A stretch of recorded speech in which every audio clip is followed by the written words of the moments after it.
Hello, everybody. You are more technologically savvy than I am. I know, but I don't know how to do that. Yeah, because you didn't try.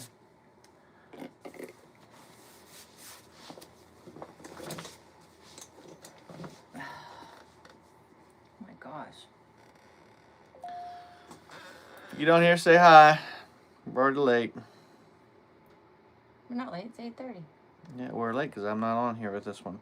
Because you sat here and twiddled your thumbs while I did that. didn't. I was typing names.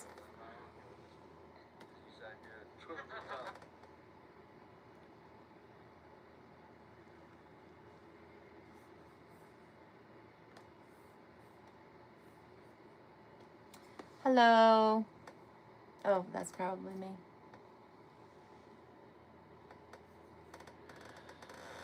All right. Let's see here. Give updates and let's see here. Go on live, talk fishing yards, and do our drawing. Please stop looking on the camera. I'm not. It wasn't on. What was that? It wasn't on camera.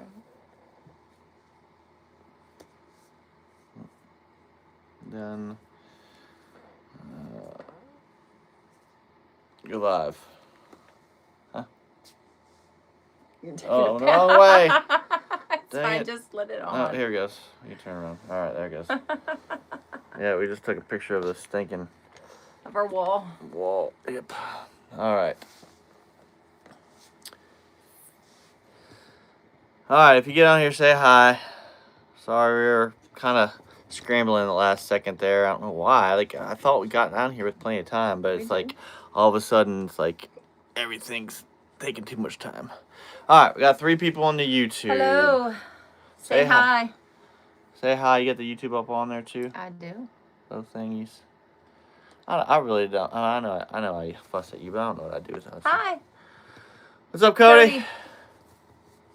All right, so we're gonna let people get on here for a minute before we start talking. Why is this so off? Doggone it! I'm getting so mad. It's not my fault this time. It just okay.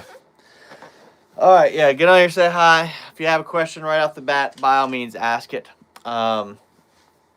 We've had an absolute whirlwind. I know we haven't been on here for a couple weeks.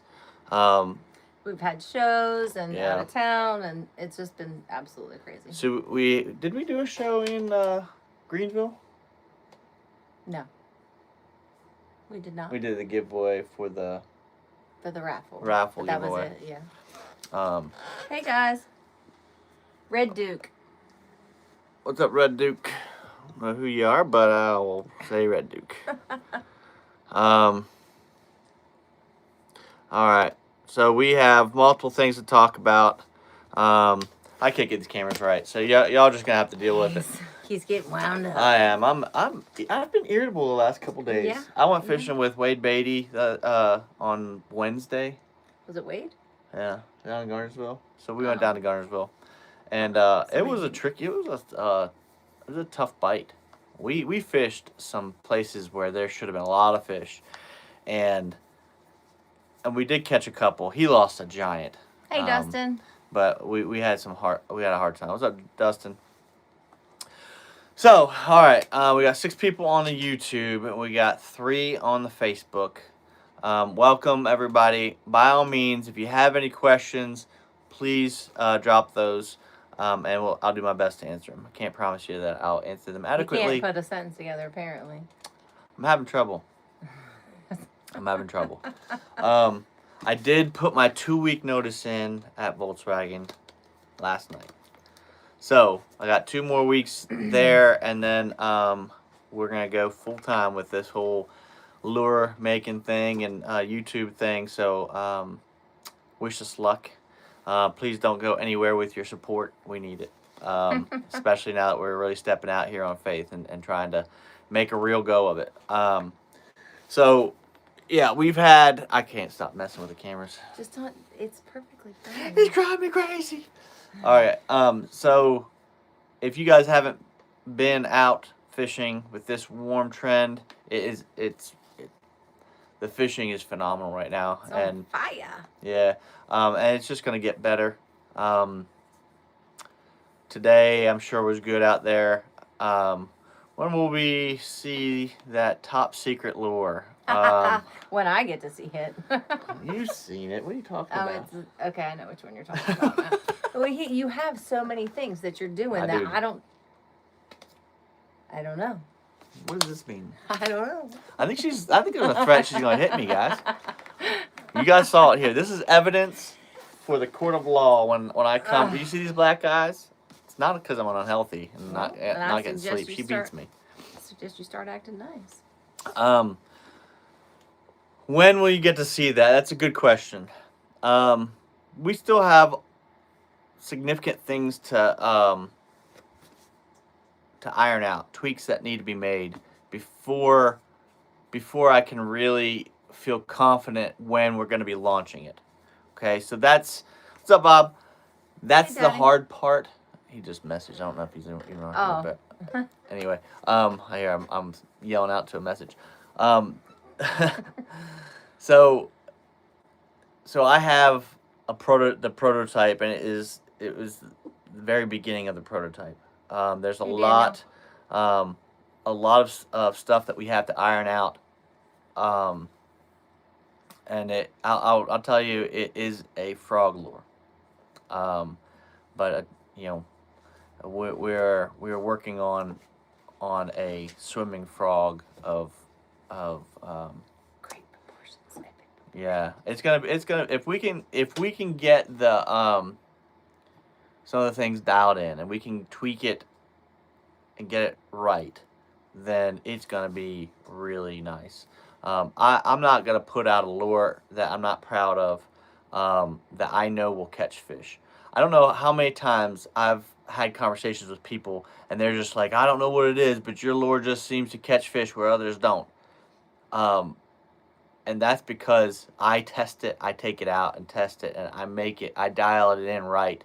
And if I'm not catching fish regularly on it, then you guys aren't ever going to see it. We're not a rush to market kind of people. We want to make sure that it works and it does what it's supposed to do the way it's intended to do it. So we don't want to put out junk. That's just not what we do. Yeah. So when we put out the frogs, it's gonna be, in my opinion, the best frog out there option. Things that are in the same category. Lipless crankbait. Those of you who have used our lipless crankbait know that it is a legit lipless crankbait. It straight catches fish. Hey, Daddy. As Keith Gunter this week found out. So he went on a guiding trip with Billy. Billy told him about the snatch and shad, and he had the royal purple snatch and shad, and he caught on Tuesday. On Tuesday he caught one that he said the scale was bouncing. And he just took a picture, but he said it actually settled at over 11 pounds. Hey, James. The picture says at 10.6, which is still a monster. So, and then the other one he said was right at 10. So that's basically 2 double-digit bass he caught in the same afternoon on our lipless crankbait. And we have, I've caught some, 5s and 6s on it, multiple, on that lipless. So I know it works, and I know lots of people have caught big ones. Not to mention Dylan caught his big fish of the tournament at the Bassmaster Classic on our lipless crankbait. So if he's throwing it in the Classic, it's a legitimate bait. I mean, these guys need to throw stuff that's going to catch them fish, and that conditions aren't always conducive to other lures. So people are going to throw what they know is going to catch fish. So the fact that he was throwing our lipless when the pressure was on should tell you everything you need to know. And thank goodness it came through for him and got him into the championship Sunday. That's incredible. So proud of his performance. Yeah. He did great. There's nobody that deserves it more. He puts in the time and the effort, and obviously loves Copper Red baits, so that makes it that much more sweeter for us. But but man, even if he wasn't throwing copperhead baits, I love seeing him succeed. Yeah. So and congratulations to the Nut Brothers, because that's phenomenal. The fact that Carter won the college championship literally the day before his brother won the Bassmaster Classic is incredible. That's pretty awesome. Regardless if you like the forward facing sonar or not, I mean, everybody that's competing has the same thing. So the fact that those two won the biggest event in their prospective league is incredible. We are getting all kinds of notifications, aren't we? My goodness.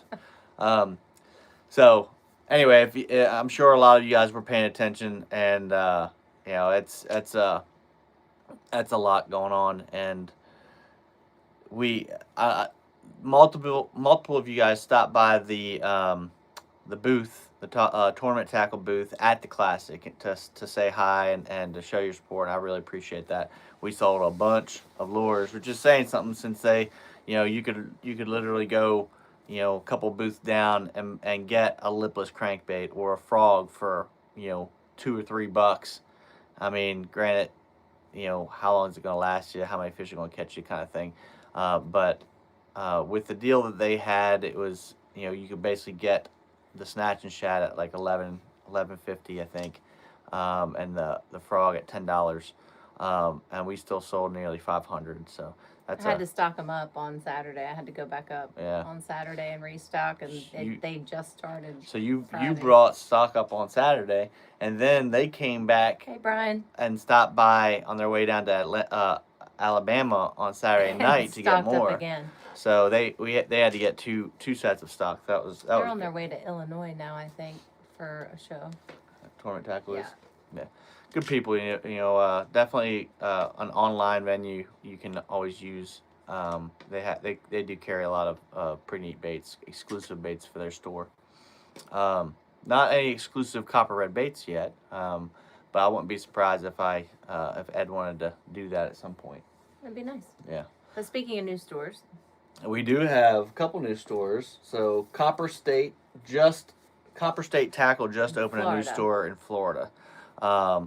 And so that they just bought a full line of copperhead baits. That's pretty cool. That's in Inverness, Florida, just above Tampa. So if you're down that way, check them out. Let's see here, Martin's Outdoors in Oklahoma. They also put in a huge order earlier this week. Where are they? They're up near Tulsa. Can't remember what exactly, but it's up there northeast of Tulsa, Oklahoma. And then Gelco, I think it's Gelco. Yes, I think so. Gelco. Spelled with a G. Gellco, Gelco. I'm guessing it's a soft G.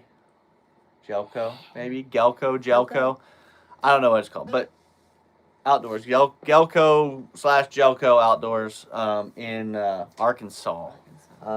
Fort Smith, Arkansas, around the border of Oklahoma, Arkansas. So they picked up some stuff here recently as well. There's a couple other small ones too.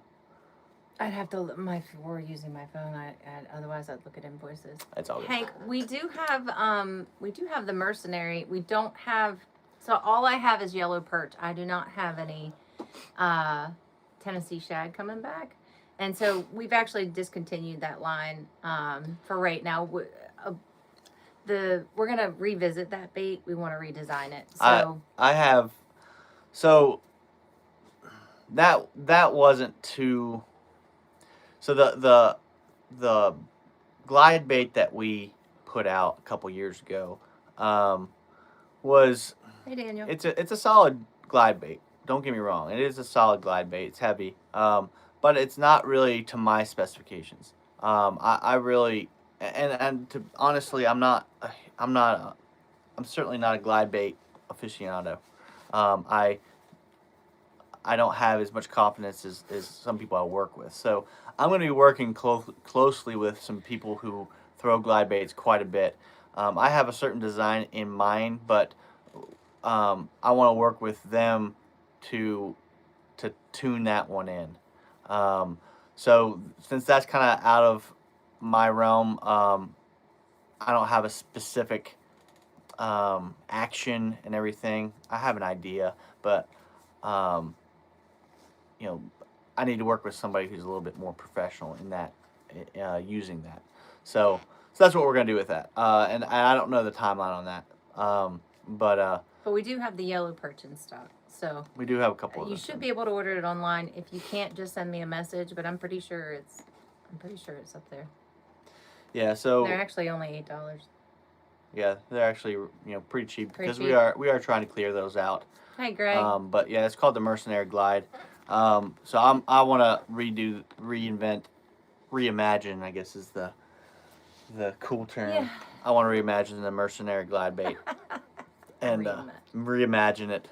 And I really would like one that has a more of a suspending, like a super slow. Ours has a faster fall to it. I wouldn't mind actually making one that actually has a weighting system, so you could change the rate of sink. That would be pretty cool. But of course, all those things that takes time and money. And right now, with the snatch and shad, and because we're gonna make a one knocker snatch and shad that will be out in November. Hey, Shannon. What's up, Shannon? Miss you. She was actually talking. She's wanting us to come down and do some sheephead fishing. Maybe you should stay and take care of the kids, and I'll go have some girl time. Sure, we can do that. But so yeah, that's one thing. But we have the one knocker snatch and shad will be coming out in November. That's not the top secret one I was talking about earlier. I'm hoping that might be the first time they've heard about it. I'm hoping to have a swimming frog by this summer. Okay. We've already had to change the mold and do some things. Like I said, there's significant tweaking that needs to be done that I don't want to put it out there yet because I don't know when it's going to be done. Hopefully things will go quickly and we'll have it out sooner than later, but I can't promise you that, so I don't want to get people hyped for and not follow through. I'm just gonna make sure it's right first. Yeah. Yeah, and it needs to be a straight fish catcher for sure. Well, it's nice. I mean, I did catch one fish on the prototype, so yeah, I know. And that's a good sign, fish, but there are still some things you need to iron out. Yeah, we got some performance stuff that have to be right. But yeah, lots of stuff going on. So let's see here. Snatch and shad. Inventory. So you'll find on our website that there are several colors of the snatch and shad that we are out of. 1, 2, 3, 4, 5. And we're getting very, very low on others. However, there will be a new shipment coming in mid-April. So if you just stay tuned, if you can't get it at Tackle Warehouse and you can't find your local guy around you first, always check your local guy first. Hey TA. So, check those first and see what they have. But we will be completely restocked on everything come mid-April. Yes. So, yeah, keep an eye out for that. Most of the vendors that have our snatch and shad have those in stock. Talk and Tackle has them. Lake Chickamauga Bait and Tackle has them. And Talk and Tackle just got a lot of the green halo. They got the last of the green halo. That's a hot color right now. And they do have a couple of the silent Rayburn red. The only Rayburn red we have right now is in 3/4 ounce. Yeah. So, and guys, I did want to holler at you guys about that 3/4 ounce Rayburn red.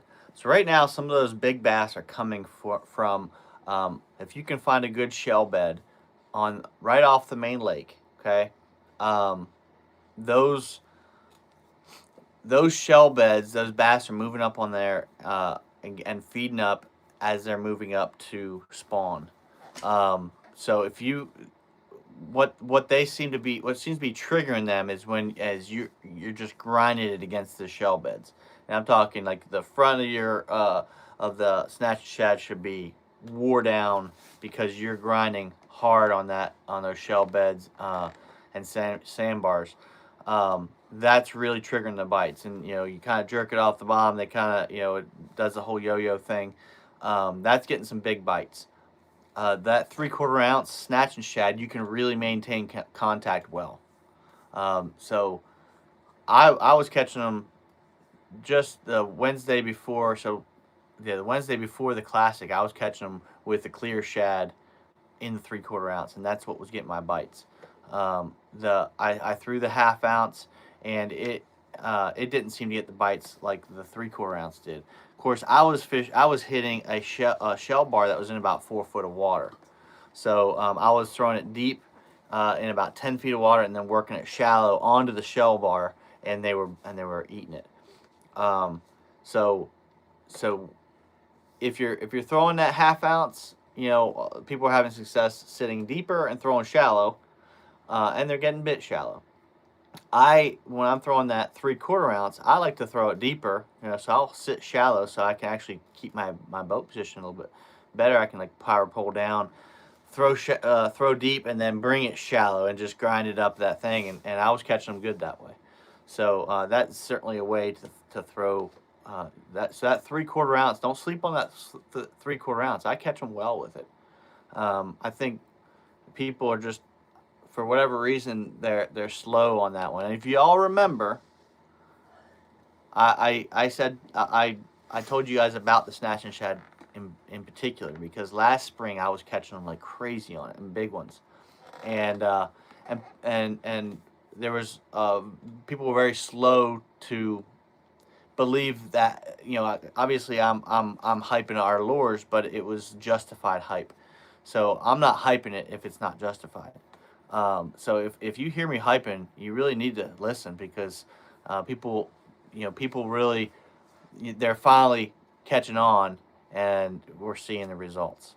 So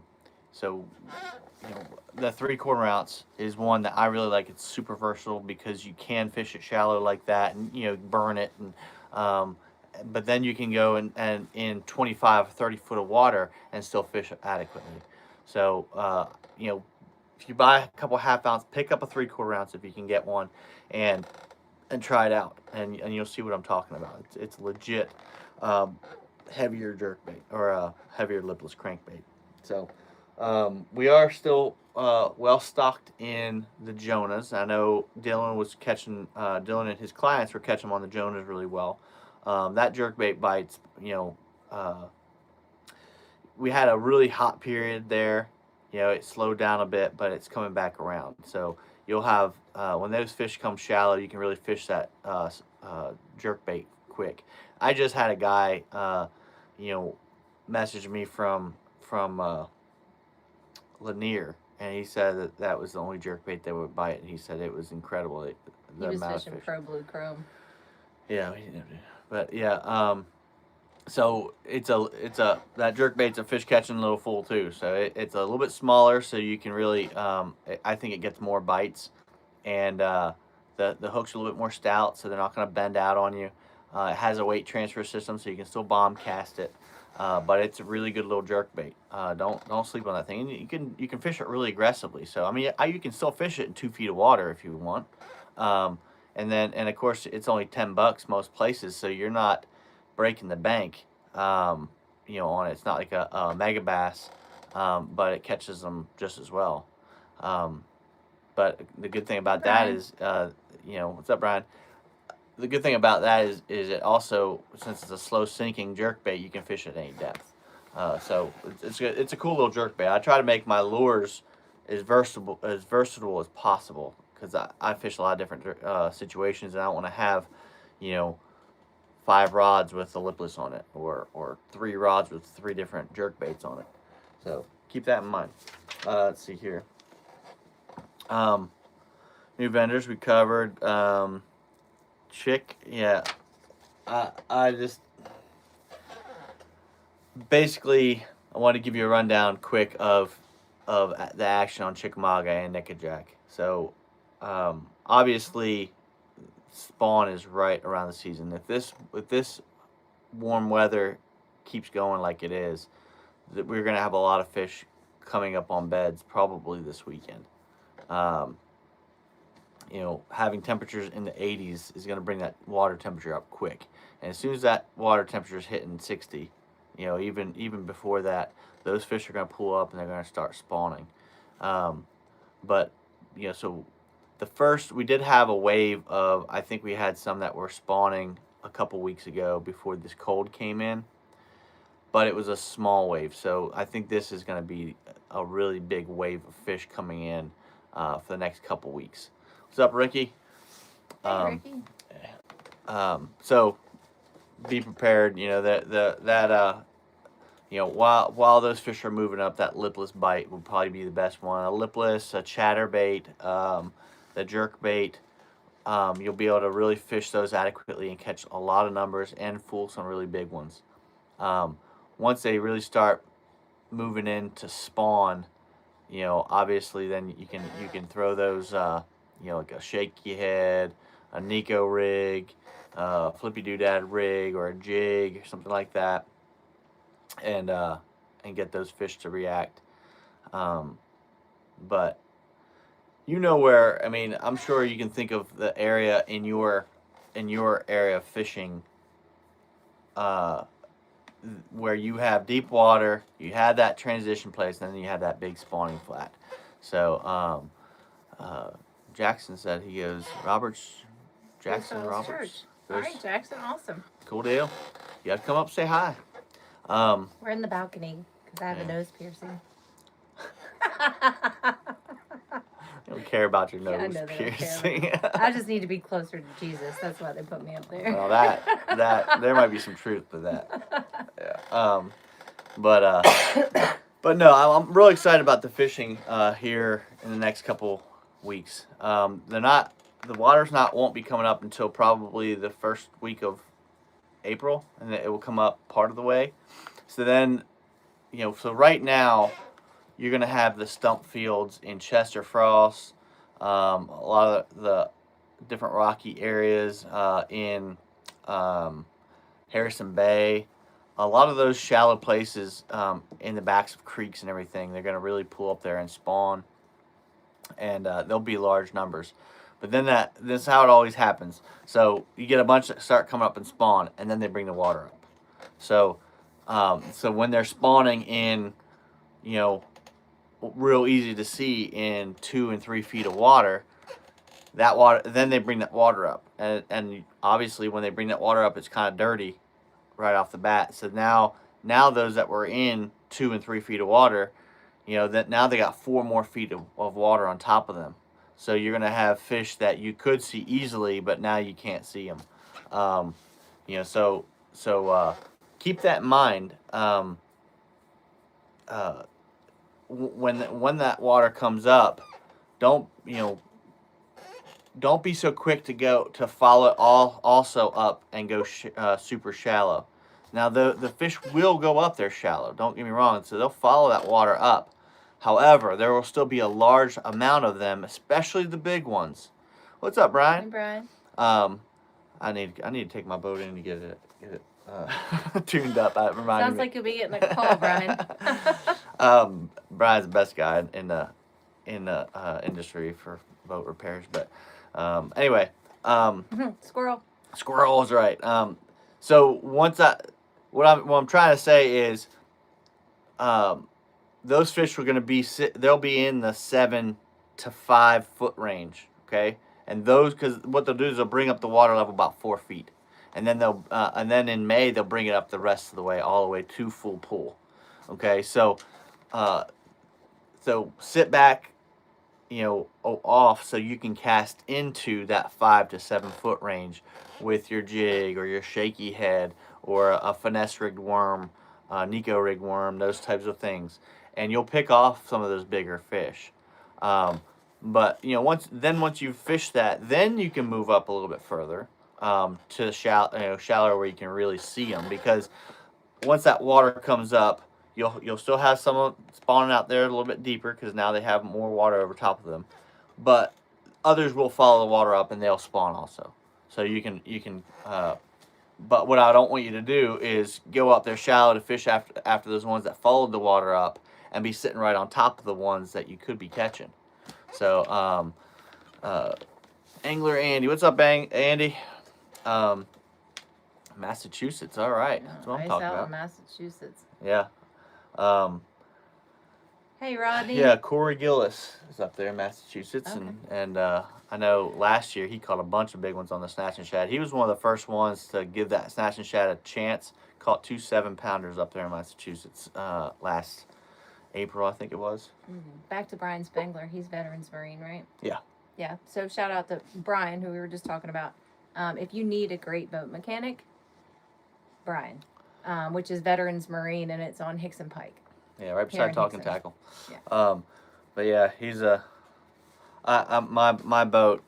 I was having problems with my boat. I brought it to some other mechanics, and I wasted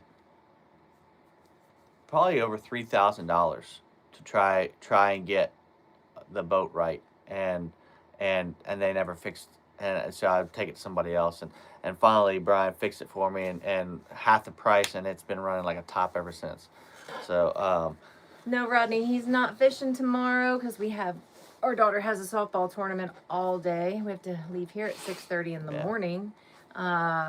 But he says he's going to be running the copper red jerkbait tomorrow. Haven't decided where I'm going. That's what I'm talking about. Good luck. Yeah, good luck. We're going to be at a softball tournament all day tomorrow. Hey, Michelle. And it is softball season. And I'm excited because that's her realm. I'm gonna go grab a flippy doodad. I don't really know the I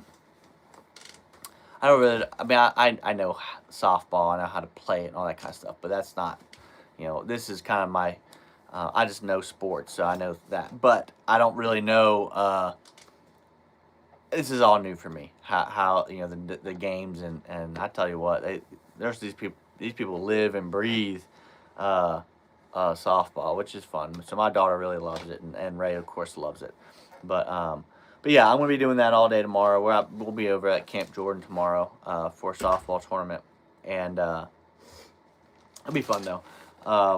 So the Flippy Doodad. It's a little creature bait. Has started. We had our own mold, and so all of these are hand poured. These are what I used to pour. But hey, Chad. So, okay. So let me make sure you're very clear on this. So, a Flippy Doodad rig is a belly weighted swim bait hook with, instead of a swim bait on it, you put a wide body creature bait. Okay, this one happens to be one that we made. When Copper Red Baits first started, she was pouring plastics in the garage, and so we made a mold for a creature bait. Okay, so a wide-bodied creature bait. Okay, so when you put a wide-bodied creature bait on a Texas ring? No. Sorry.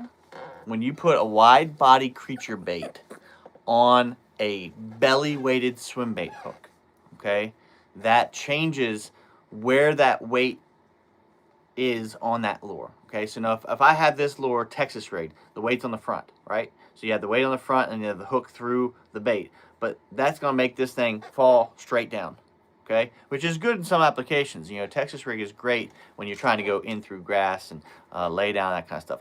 But I like, and I actually think it's more versatile when you have that belly weight. So picture a hook through this, and then on the bottom part of the hook you have a weight.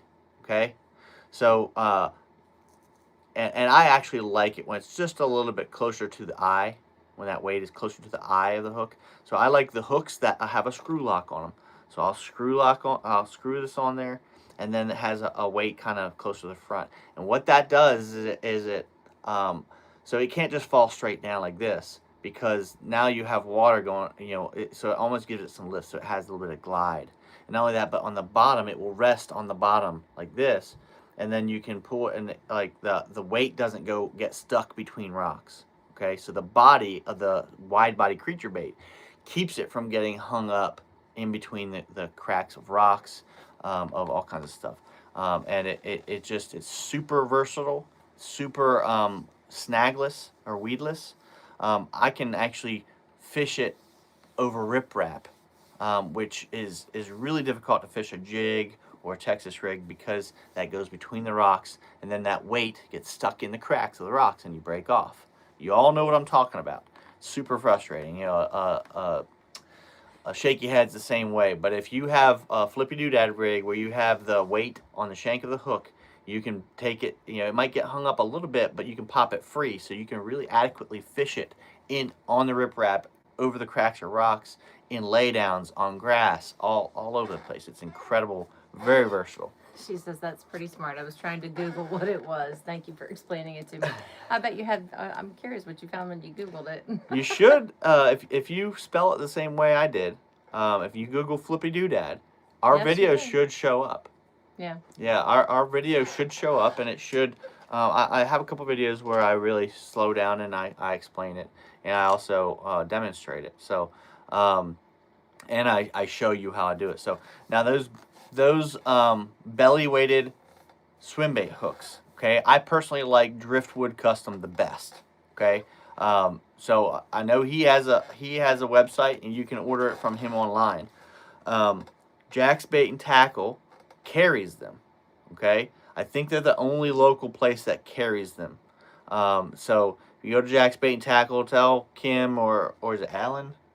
I'm not sure what his name is. Her husband, he works all the time. You can tell them I sent you over there. Where are the Driftwood Custom swim bait hooks? And they'll show you where they are. Another place that's that has a swim bait belly weighted swim bait hook is Saudi Custom Tackle. I don't like theirs as well, but they do work. So I used those originally. I've just recently settled on the your preferences, Driftwood. Preferences definitely Hey, Chase. Driftwood. Chase, I think I saw you at the Bassmaster Classic, and before I could get your name to roll off my tongue, you were gone. So hi. All right.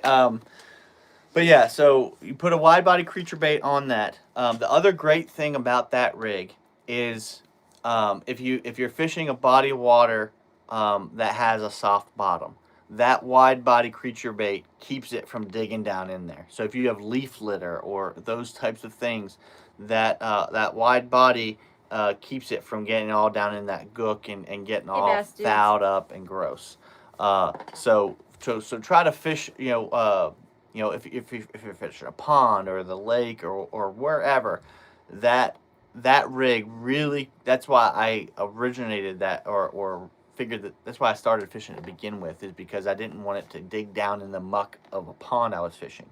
So obviously you go a little bit lighter on the weight, but if you fish a Texas rig or a shaky head rig, it goes down in that gunk, and then it gets all over the front of it, and it just messes. And then you pull up your lure with a bunch of gunk draped over the front of it. Flippy Doodad doesn't do that.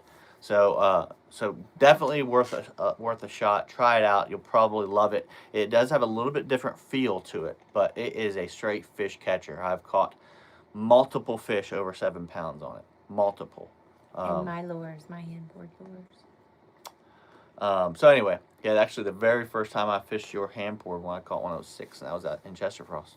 That's right.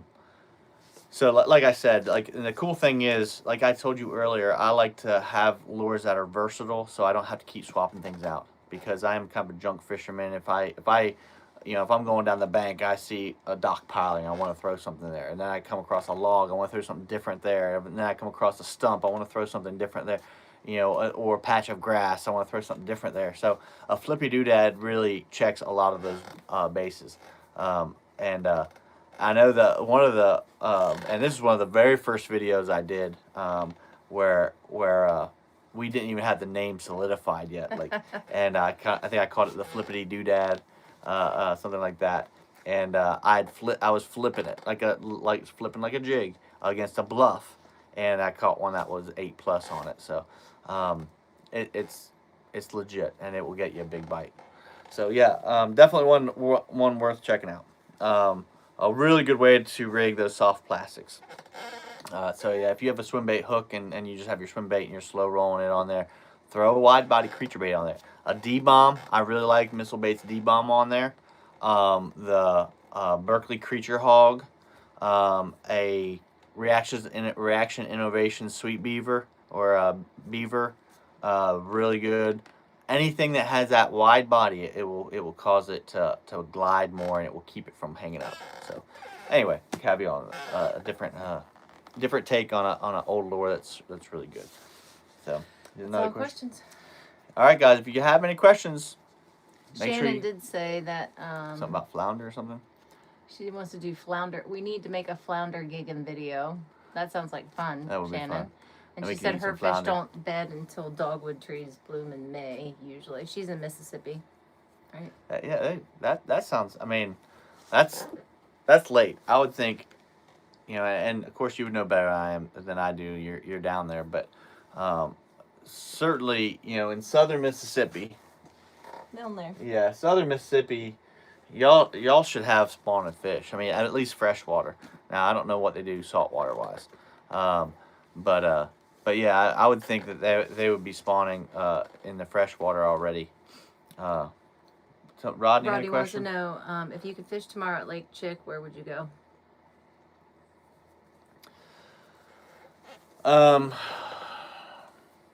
I would probably go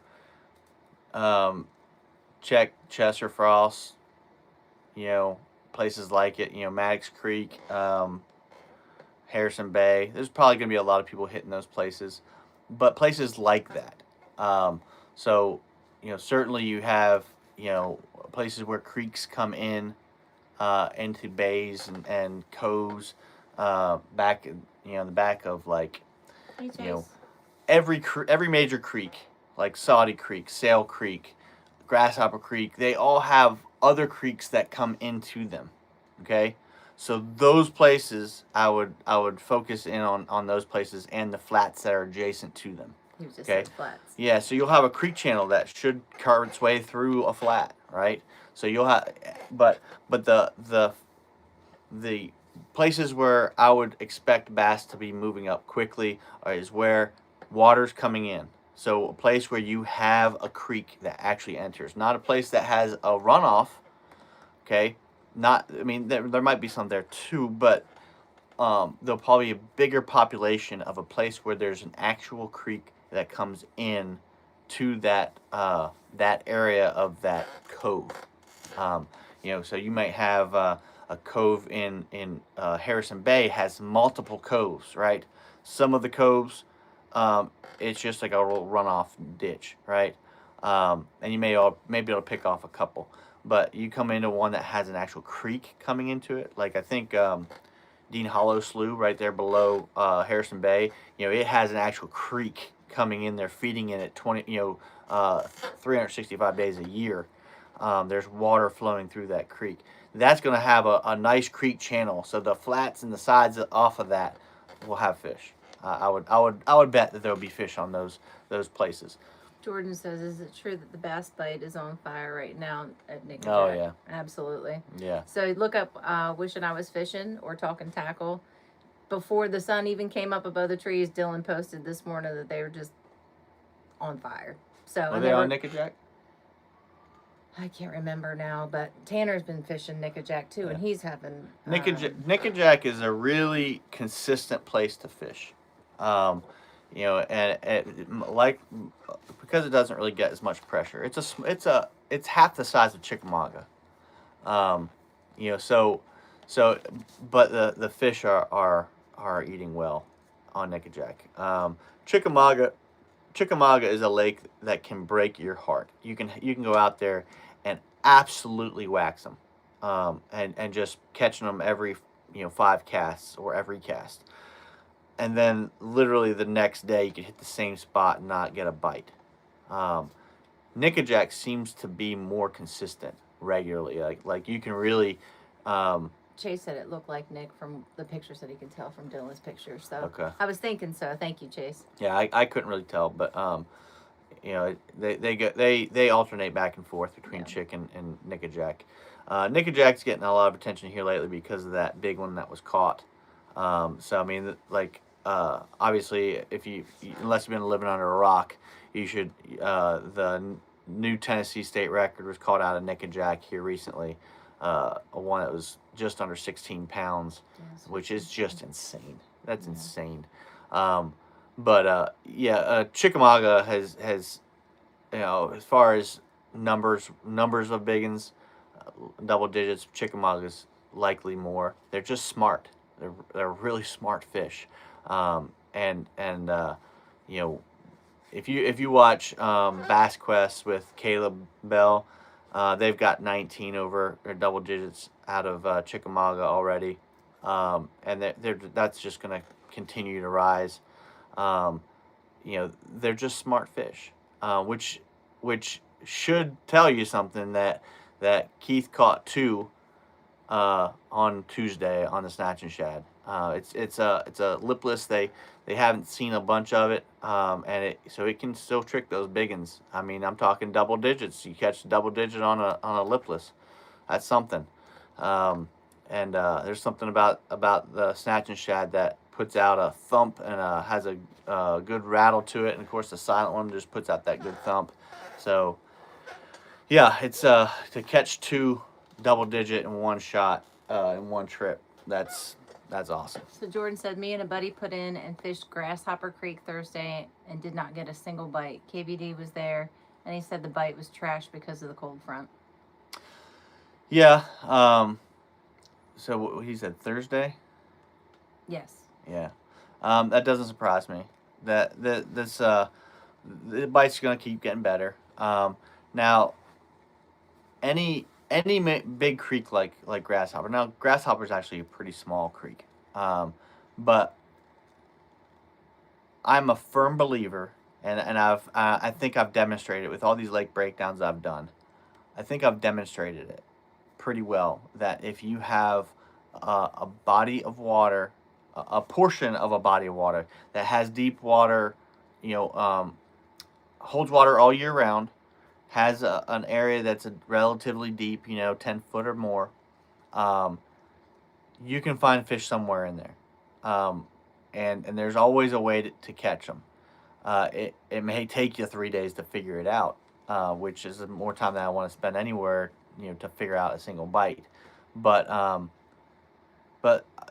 yeah, the cold front will certainly slow them down.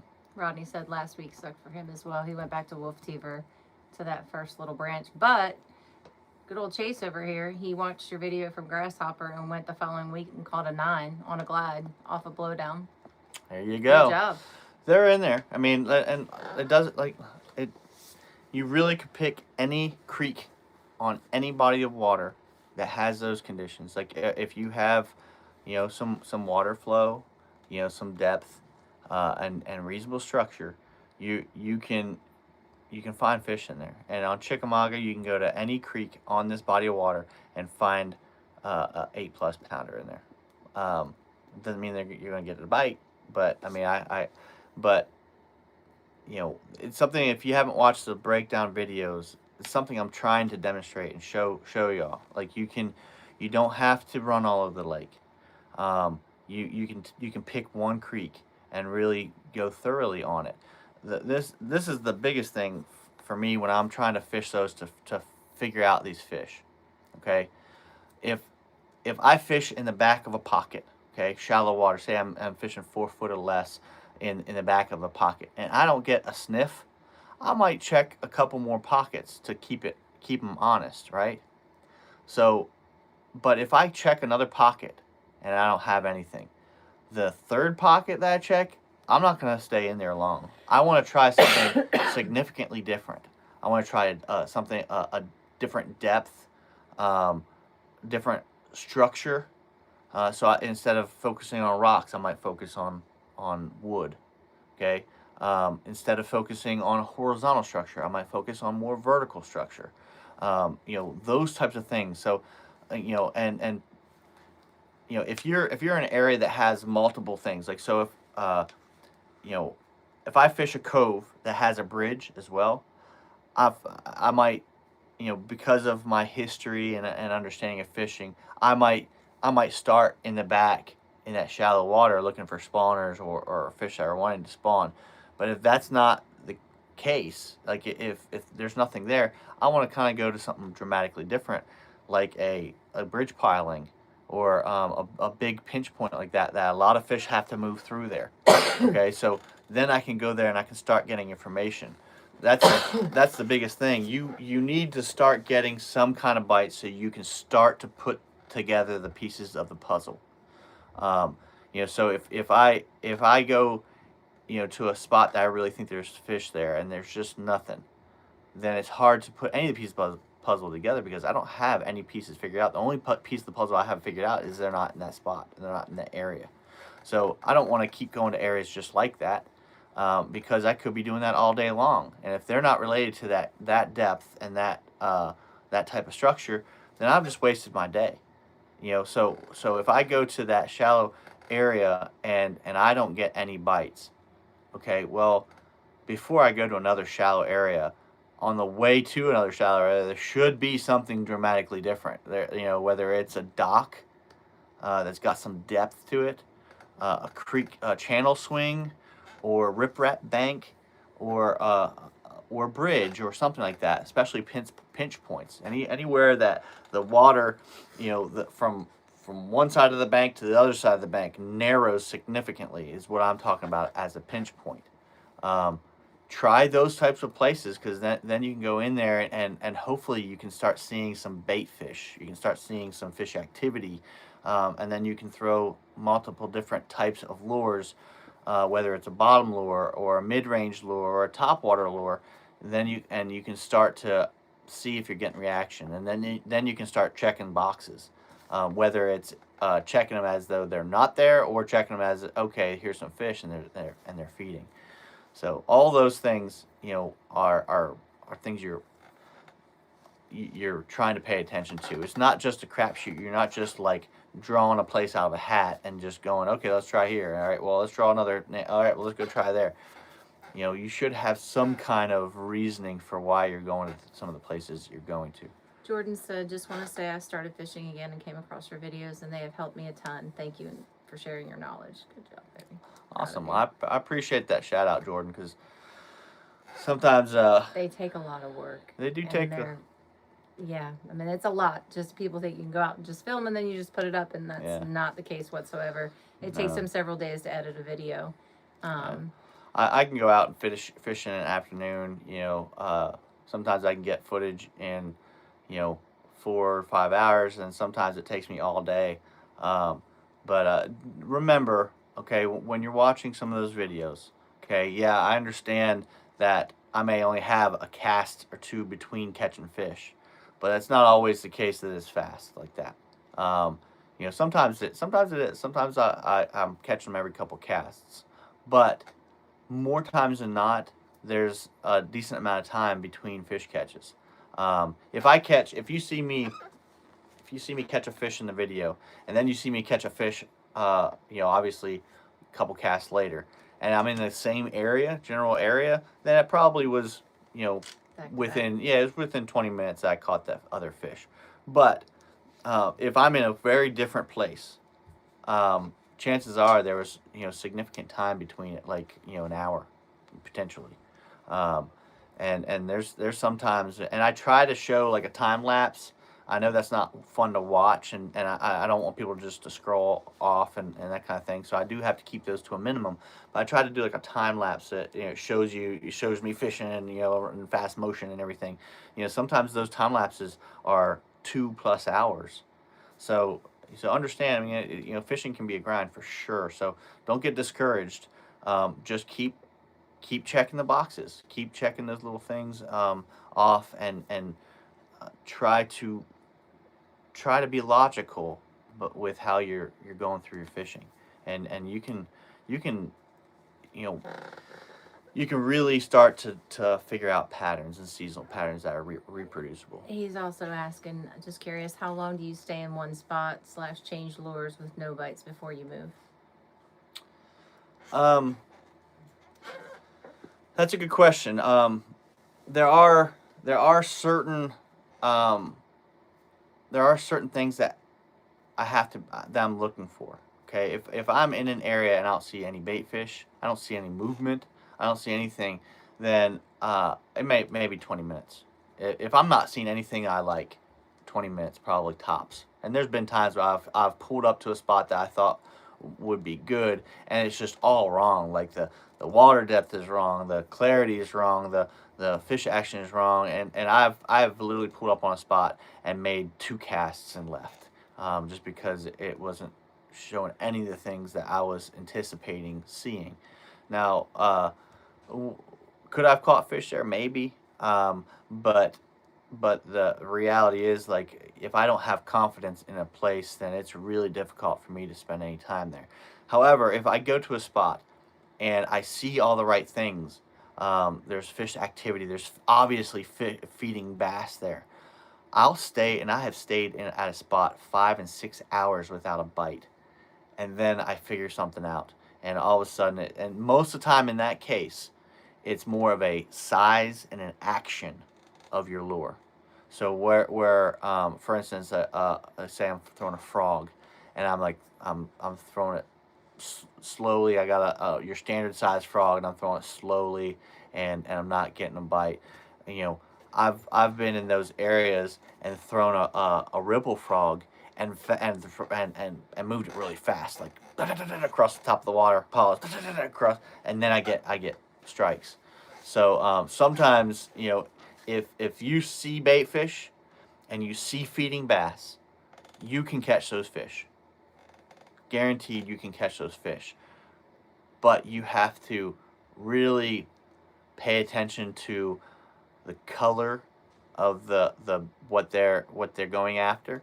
You have to pay attention to the size of what they're going after, and you have to pay attention to the motion of the prey they're going after and try to mimic that. And sometimes it's one or a combination of those things that if you figure it out, all of a sudden you're catching fish. And you can go, I've been in areas where I didn't catch anything for 4 hours, and then all of a sudden it's every couple casts I'm catching fish. That's what makes fish so much fun and so interesting. Chase is also asking, does frog color matter? Not to get off the topic. Absolutely. Absolutely. Yeah. Okay, so you want me to grab some? If you want to. Right here. So yeah, frog color. Okay, so this is my general rule of thumb. Okay. If it's cloudy, like thick clouds and rain, then I'm going with a white color. That's where I'm going to start. The fish are going to tell you what they want, but I'll start with white. Okay.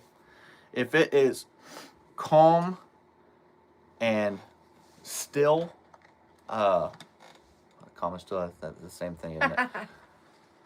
If it's calm and sunny, really calm and sunny, I'm gonna start with a black colored frog. So it might be like this new meteor color. I'm excited about throwing. It might just be your midnight, or dirty rat's a really good one, or spicy meatball. So, but that's where I'm gonna start. Okay. Now, if you have, if it's partly cloudy, and you have a little ripple on the surface, or even a chop, I'm throwing a glitter pattern. That's where I'm gonna start. So you got your killer gill, right? You got your stranded shad. You got your purple shad, your natural gill. Those types of things. Okay, so that's my starting point. Okay. Now, like I said, ultimately the fish are going to tell you what they want. You may be out there and it's still and sunny, and they want a white one. I don't know. I'm not a fish. I can't tell you why. But and also just there is a little twist on that. So if you have bright conditions, or if that white is working. Okay, so if the white is working, you might want to try a really bright color.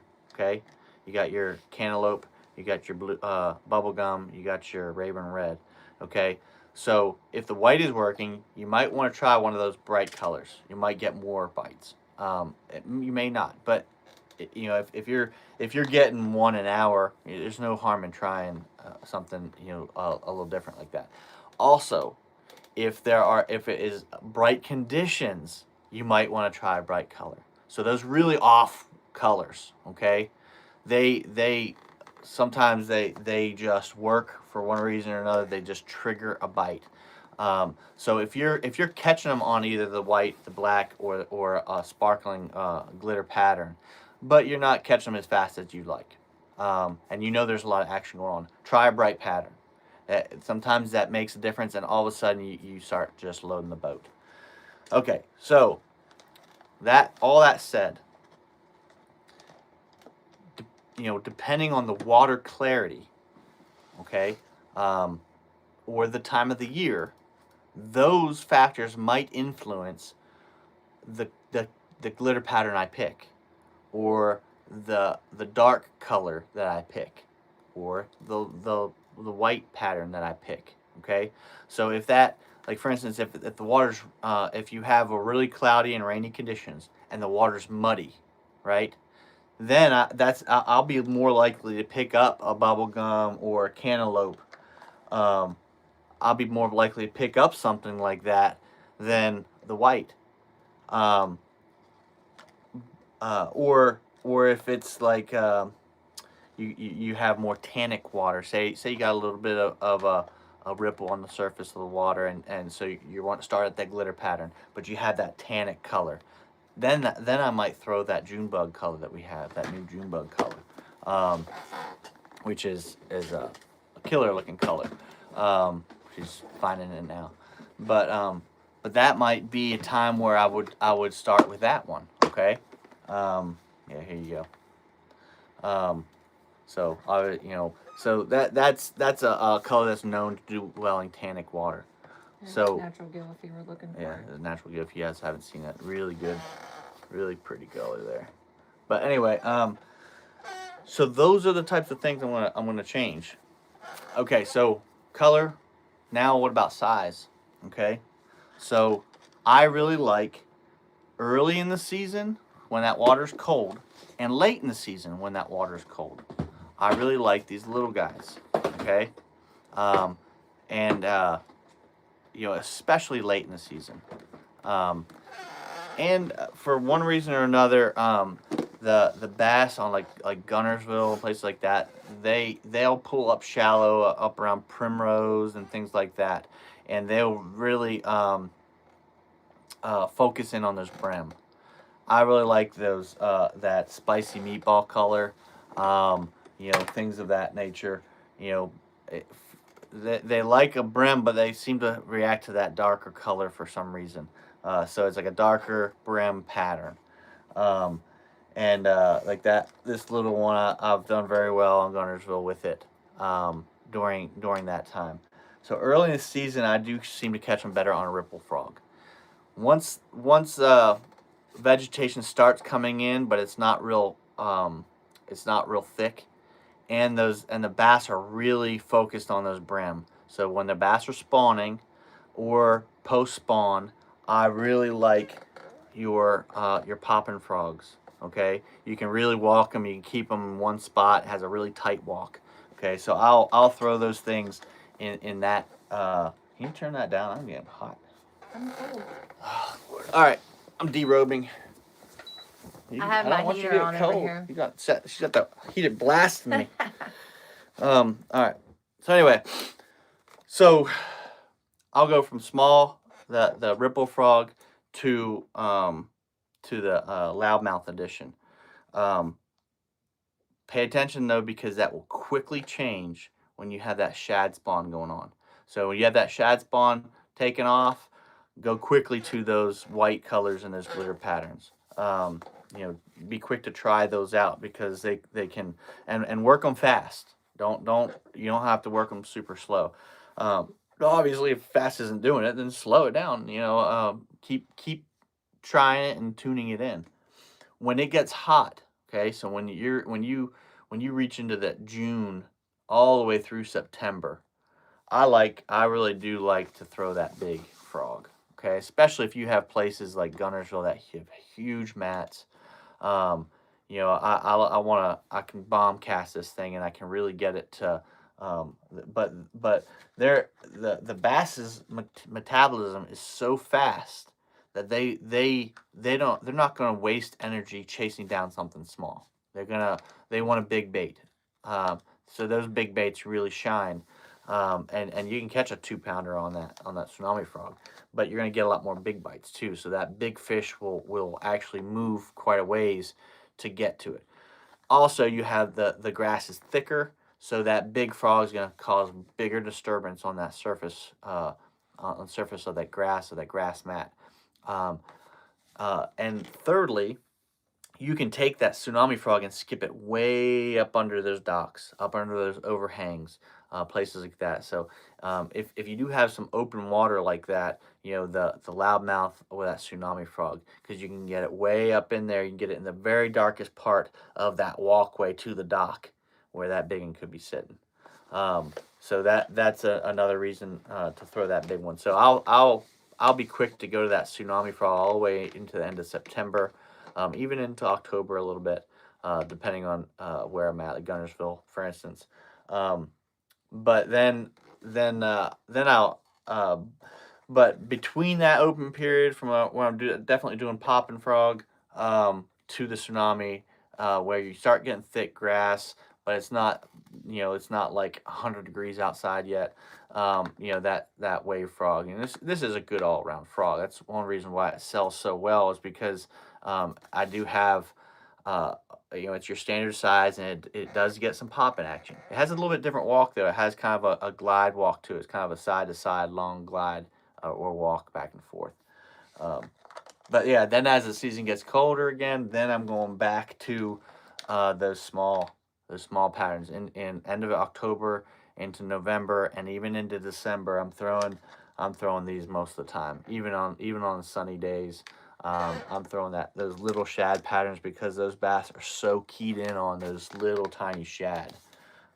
Really make a big difference. And in case if you don't already know, the ripple, wave, and tsunami is a play on words, and that goes with the size of the bait. So you have your big wave is your tsunami, your regular wave is a wave, and then your little wave is your ripple. So some people didn't realize that, but yeah, it's a play on words. So Chase says that was the sexiest frog color ever, the June bug. It is a sexy frog. And Jordan, you're right. Big baits catch big fish. So that's why he's even talking about making one bigger than this. Yeah. To which we still need to have a conversation. We're not quite there yet, but I would like to do it. I think it would be cool. Something that's really big. But that would obviously be a very specialized lure. That's all more for like musky anglers up north.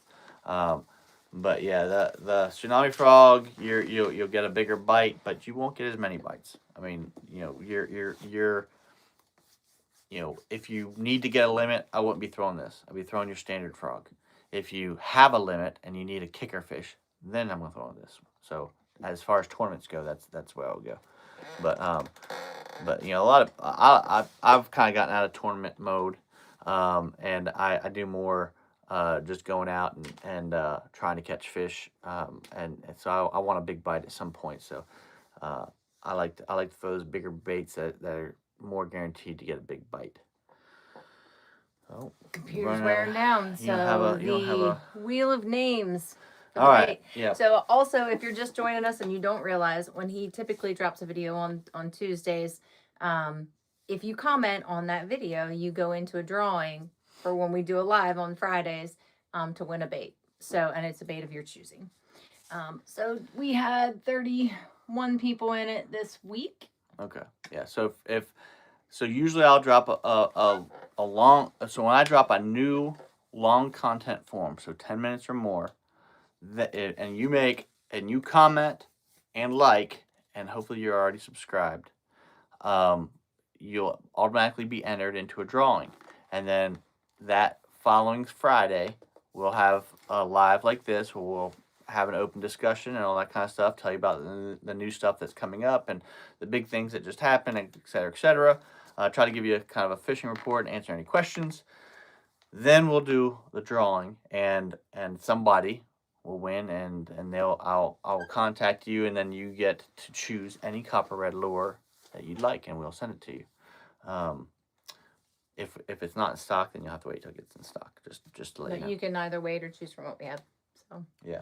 All frogs are in stock, and that includes all the new colors: Nannerhead, Meteor, Junebug. Junebug is in all 4 lines. No, Oh, Junebug, natural gills. Natural gills, all 4 lines. lines. Junebug is only loudmouth and ripple, or wave frog. Excuse me. Yeah, sorry.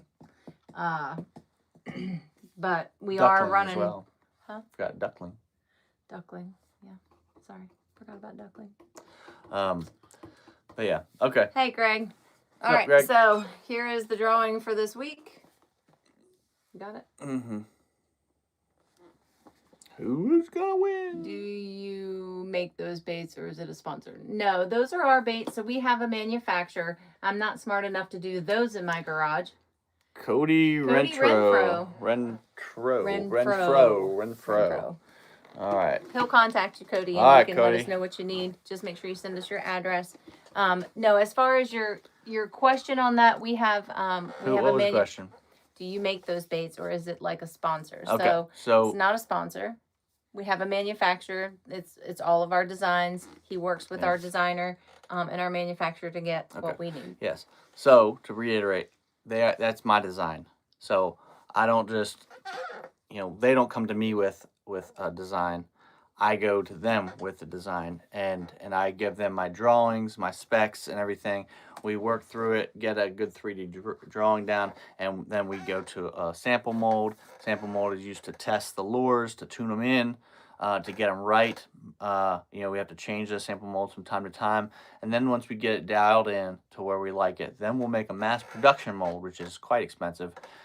And then we produce. So I work with a manufacturer so that we can produce a large amount of them. We did make lures in our garage, but we couldn't keep up with demand. So this was the avenue. Those are just soft plastics. Yeah, this was the avenue that we had to go with, and now, but yeah, these are my designs, and they are obviously tried and true. We got. You can Google copperhead baits, and you'll get a plethora of lots of pictures. The best way to find us, you can look at our website, which is www.copperredbaits.com. We are in over 40 states now, so depending on where you're located, let us know where that is, and we can find you a store possibly close by if you want to actually go in and touch one.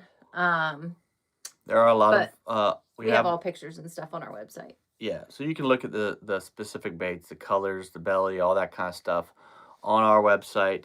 And you can also, Tackle Warehouse has them online. I know Real Deal Tackle sells them online. Scottsboro Tackle. Fishtails also, they ship anywhere in the world, actually. Okay, so Fishtails has them online. Tournament Tackle. We have multiple. All right, so Jordan's and Ringgold. Okay, so Ringgold, Outdoors. Yeah, go to Battlefield Outdoors. They have them. Have a large line of our stuff. David at Battlefield Outdoors. Yes, Lake Chickamauga Bait and Tackle also has. They have a great selection. Yeah, they have a really good selection of our stuff. Talk and Tackle has a good selection. Mm-hmm. Talk and Tackle has all of our stuff. Chickamauga Bait and Tackle has all of our stuff. What's up, Jamie? Hey, Jamie. Fishtails has most of our stuff. Real Deal has most of our stuff. Most of the local places have a good selection of copperhead baits. And we're getting some retailers outside of this area that are bringing a full line of copperhead baits, which is pretty cool. Tackle Warehouse has the Snatch and Shad in both models. They don't have the 3/4 ounce yet. They have the shank. They have our blade bait. And they have all 4 models in all colors of the frog. They do not have the jerk bait. Not yet. There's a lot of places that don't carry the jerk bait, which is unfortunate because I know that the market is kind of flooded by jerk baits, but our jerk bait is a fish catching jerk bait. I mean, it catches them. Does very well in catching fish. And Jordan, to answer, and if we get baits, they help you correct. So it helps us either way. We prefer that you buy from your local tackle store or tackle warehouse. We want to support them. They're buying from us anyway, but it's just a great partnership that we have with all of our stores that we have. If we're going to do this full time, then we can't. While individual sales are really important to us, obviously, this is why we do this kind of thing, this live, so that we can talk with you guys and we can still touch base with you. But what's going to pay the bills so that we can do this full time is a retailer. So they're going to buy a mass quantity that we can actually pay our bills and then move forward. If every single day I have to sell to 10 or 12 individuals, then it gets really tough, and then it gets difficult to be able to do that every single day. And the other thing that helps us too, anytime you catch something, make a post about it. We don't care if it's small, we don't care if it's big. We just want to know you're using it. So send us pictures. We'll put them on the website. But we like to know who's using them. That word of mouth is worth its price in gold. It really is. If obviously people are they see me come along and talk about copper red baits, so they're going to take what I say with a grain of salt because I'm biased. They're my babies, But if somebody else that's not has no reason to give us a shout out, gives us a shout out, shows the fruits of the lure, then certainly that that means a little bit more. Yeah. And if you do make a post and tag us, if I don't make a comment in the comments of that post, then I haven't seen it. So tag me, and then that way we can give you credit for it. If we see a spike, I like to say thanks to those that help us out. So keep that in mind. And so we do make, so even the hard baits, our manufacturer does all of that for us. Again, still his design, still all of that. But the frogs and the hard baits, we have a specific manufacturer for those to get all that done. And is it best to follow y'all on Facebook, or where's best? So, awesome. Great. Thank you for showing off our stuff. Facebook, I don't particularly care for Instacrap, just because I can't figure out how to use it. It's very hard for me, and I don't know, and I'm pretty good at that stuff, but I can't figure out for the life of me Instacrap. So that's we have a Facebook page, and that's probably where we're most active. Yeah. Facebook, YouTube. However, YouTube is under Flippin' the Script Fishing. Yeah. You do. I have one, but I don't post any. I don't post any videos on it. You need to start. So we have a YouTube, we have a TikTok, Hey, Brock. We have Instagram. So all of those things. What's up, Brock? All of those things are we get on there and we check them. So those are all avenues that you can get a hold of us. And feel free to send a direct message too, because sometimes Facebook is even crappy with taking a day or two to let us know that she don't check her instant messages. Is the problem. I do. I check them all the time. So you may not get an answer if you try to message. That's not true. Copper red baits. It's just his stuff I don't read. Thanks. I read everything else. And yes, the Facebook, so Copper Red Baits has a Facebook page as well. But Flippin' the Script Fishing is his. Yeah. Copper Red is mine. But then Flippin' the Script for YouTube. So. Yes, sir. I'm getting tired. Yeah, I'm exhausted. We got up at 2 today. Yeah. But he's tired. Back and forth between shifts. I won't have to do that soon. Soon I will be just strictly Copper Red Baits, Flippin' the Script Fishing. I'll let you know if he survives. If I don't survive, it's her. Okay? Y'all understand this. If I don't survive, go searching for her. Okay? There's something nefarious going on. I'll just bury you vertically and nobody will find you. Bury you vertically? What? I live on Lake Barkley in Kentucky. Have you ever fished here at Kentucky Lake? I haven't. I have not. Sorry. There are multiple people that fish our stuff there. And I know some about Kentucky Lake and Barkley. And I know that those shell beds and that main lake structure is killer. But it's a Tennessee River. It's not going to be that different from than Chickamauga or Guntersville. Now, they don't have nearly as much aquatic vegetation as Guntersville does, but Chickamauga really doesn't have that much vegetation here lately. So I wouldn't expect it to fish that much differently. But yeah, I would say you take that snatch and shad and you fish it aggressively on Kentucky Lake, you'll catch plenty of fish. You'll catch a bunch.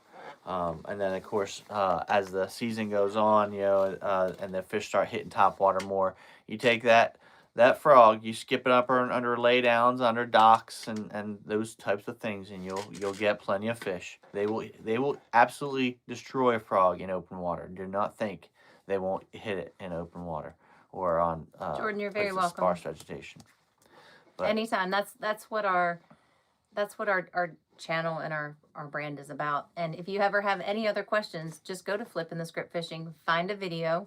9 times out of 10, he has some sort of video that will help you in whatever you're trying to do. But if you have a specific question, drop a comment.